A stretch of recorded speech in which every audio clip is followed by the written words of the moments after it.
Good morning and welcome to News Breakfast. It's Thursday and it's great to have your company this morning. I'm Paul Kennedy. I'm Beverly O'Connor. Lovely that you could join us. Making news today. Well, let's change gears quite literally, and a group of cyclists is about to embark on a marathon ride around Victoria to help patients who've had organ transplants. Reporter Jean Edwards joins us now from Melbourne's Fawkner Park, where they'll all end up. And are they all limbered up and ready to go, Jean? I think so, but look, pedalling more than 1,000 kilometres around Victoria would be hard enough for a fitness fanatic, let alone someone who's had a heart or lung transplant. But some of the cyclists who are on this Tour de Transplant have been through exactly that, including Jon Rolfe, who's organising the ride. Jon, you had a double lung transplant about 5 years ago. What was that experience like for you? It's hard to describe my life now compared to my life before transplant. I was on oxygen, on a sofa, staring pretty much death in the face, and in a moment of wonderful gift from a donor family, they said yes, and I got a new set of lungs. And here I am today.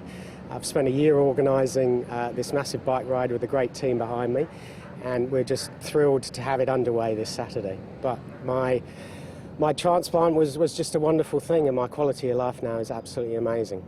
What are some of the challenges faced by country or interstate patients during the recovery phase? Well, for me, getting through transplant, after a couple of weeks you leave hospital, and I was able to go home. I live in Melbourne. But for regional Victorians and people from interstate, there's a 3-month recovery period, rehab, and they have to stay within walking distance of the Alfred because they're not allowed to use public transport, it's too dangerous, and they have to find that place for themselves and put themselves up. So it's quite a challenge at the most stressful and traumatic time for them to begin with, and I can only imagine how difficult it was. I know how difficult my journey was, and I just lived 10 minutes away from the Alfred. Now, what's the idea behind this bike ride? Well, it's 1,100 kilometres for 1,100 heart and lung transplant recipients that have been in Victoria. We're circumnavigating Victoria over the course of next week and aiming to raise funds to provide more apartments for regional Victorians and interstate patients. We've got 3 already, but we really need 8. There's roughly 80 to 90 transplants done at the Alfred every year, and 1 in 2 of those need accommodation.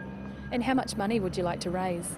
Look, I'd love to raise over 200,000. We've got 165,000 on the ticker as of this morning, but there's still a bit to go.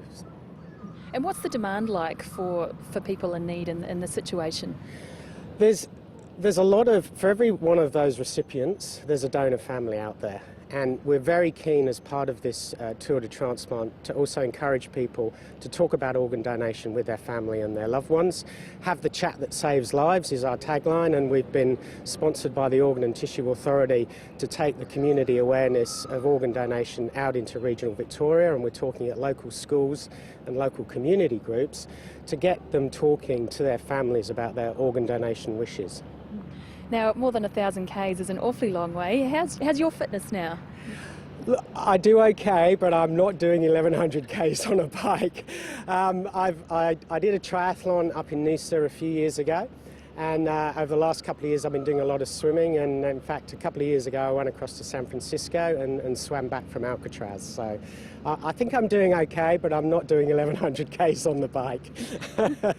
That's impressive. Thanks, Jon. And the 25 cyclists who will be going on this ride will set off from Geelong on Saturday morning, and they'll end up in Traralgon 8 days later. Jean Edwards, thanks very much for that. Looks like a great cause. I know that they were aiming for 150,000. They've already gone past that, so now a new mark. They're trying to get $200,000. So best wishes to everyone involved there, and Jon Rolfe as well.